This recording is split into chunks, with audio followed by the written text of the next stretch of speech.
writing a travelogue or recording your experiences so that you can address a larger audience? Yes, I have started on that. It was actually recommended by somebody because I had all these amazing stories of people I've met. So I'm writing a book which has got inspirational stories of the people I met, whether it's a 21-year-old person from Pakistan who, in spite of all the issues, goes about traveling because of the love of traveling, to somebody who's a 65-year-old woman who took the dramatic step of leaving a husband behind to go traveling because she had this urge and to start a new life. So I'm writing a book about that. I hope to finish it by the end of this month. In the meantime, I've made a short film called Camino Café con Leche, which is about the trek from France to Santiago in Spain. And I'm starting to build a platform on YouTube to encourage more people to go and travel Very interesting.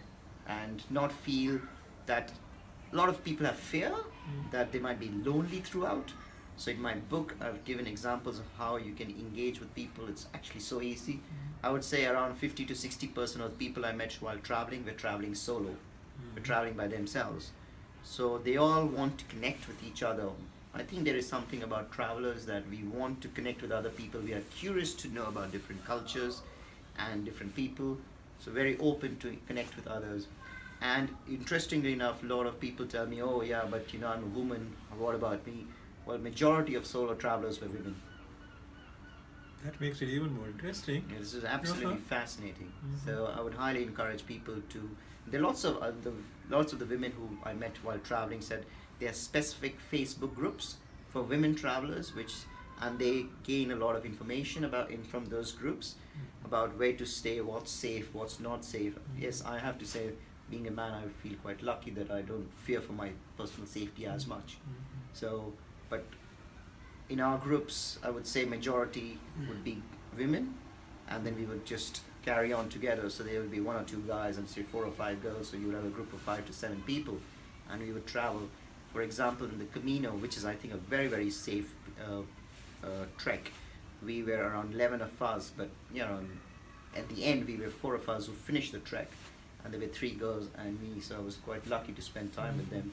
One was from Netherlands, one was from Brazil, and one of them was Lithuanian, and there was me originally from India. Now I live in England. So again, the cross-cultural experience was incredible. Also intending uh, visiting clubs and various groups to talk about your travel experiences, talking tours, kind of. That is the plan. One thing I would really love to do is to encourage more people to travel solo and not feel that they have to travel with their family. Not everybody has a family, but if you're solo, you can still travel. And a lot of people feel, oh, I don't want to travel alone because I don't have any friends. It's really tricky to manage people's schedules. So I want to encourage people to just go. I encourage a lot of people to go to India, but I also explain to them all the cultural differences and how they can be safe. Similarly, I go and I speak at universities over here. I spoke at Cat's Business School over here, but that was more about the well-being aspects and how to be a better leader. So I think all of this traveling has helped me grow and learn so much about managing people. Ultimately, a leader or anybody running a business has to manage people to get the job done. And if you travel with people and voluntarily get along with people from various countries, it shows that you can handle people of different cultures, different ideas, and still have a good time. And that for me is key, is that you should have a good time when you meet these people, and they will only hang out with you if they are having a good time, and you will want to really spend time with them if you are having a good time. So to me, that's like achieving the end goal. But it starts to come very naturally if you're open to suggestions, open to trying different things. And I've tried some really fascinating things. I've even eaten a scorpion. And it's all voluntary. If you want to try it, you can try it. And without being very critical or judgmental about other countries, you shouldn't do that, you shouldn't do that. But we should try to spend more time as to why. Why do you want to do that? What's the basis for doing that? I get questioned a lot about why do Indians not eat beef? Why is beef considered, a cow considered sacred? Individual countries, or are you talking about, groups that you've met? Good question. So one of the things I'm doing now is I'm actually learning Spanish. because I really want to get deeper into a culture.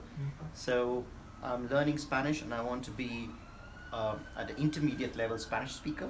So there are all these resources available on YouTube to learn it. And I'm going to South America for the coming 3 months. So I'm going to start in Colombia, and I want to be able to connect with people in their language, because then they're able to express themselves better. And I'm also planning on learning salsa, because that's another way to meet people from the local countries. So I plan on doing short video blogs, and also to encourage more people on what they can see, what they can understand, and also to get their views of what they think of people from India. Yeah, I'm Because not making a lot of money, which is fine, but I'm pretty sure that all of these ideas will help me pay for travels in future. I hope that the websites will encourage people, the book will make me some money, and my travels are So relatively you cheap. plan to reach out to more and more people through your blogs, through videos that you are doing. You are doing a book, Yes. and you are doing a travelogue on an ongoing Yes. basis.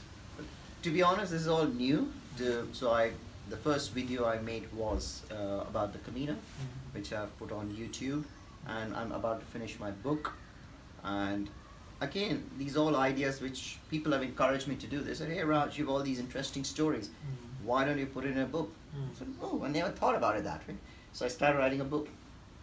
Then I felt very encouraged to learn new things, and that's also because of my traveling that I've got this urge to learn new things. I always thought that I would be very bad in languages. I thought I didn't have that language gene, so I was never interested in learning a new language. But I have this interest to spend time in South America and to really connect with people. So I've started learning Spanish, and in 2 months' time, there are different levels, and I've already reached level 2 out of level 6, just by my own studies. And then once I go to South America, I plan on taking some lessons to become better. So I'm learning new things because it's opened my mind to learn new things because of traveling. I don't think I would have ever thought of learning Spanish or to become an intermediate level salsa dancer if it wouldn't be for all the exposure I got by meeting all these people from South America or from anywhere else. So I really encourage people to do that, and I hope that people can feel encouraged by visiting my website or looking at the YouTube videos, that if I can do it, I genuinely believe anybody can do it. Though, would you agree that not knowing a particular language is really not a handicap when it comes to interacting with others? True. For example, I went to Myanmar. I don't speak Burmese language. I went to Vietnam. I don't speak Vietnamese, or Cambodia. I was there for those countries. I was normally there for a month, and those are countries where, yes, because of the amount of tourism coming in, the locals have started speaking English a lot more. Yeah. So it's not a handicap. What does happen is, because I was speaking English, I met a lot of people from English-speaking countries. So made a lot of friends with, say, Australians and English, and even French people who spoke in English, or Germans who spoke English, Dutch who spoke English. But there's a large, vast land of South America and Spain who don't speak English, and they speak Spanish. So that's why I thought it's also incumbent upon me to make that effort, Sure. to learn their language, to go to their country. Therefore, I'm excited about Spanish, because then it opens up the whole of South America to go and see, from Colombia, Bolivia, Ecuador, Argentina, Peru, Chile, which is endless, Uruguay. So I'm planning on going to 2-3 countries now and practice my Spanish, and also learn about their culture and be open to some new ideas. I'm sure I will learn a lot, and something else will come out of it. Something amazing will come out of it.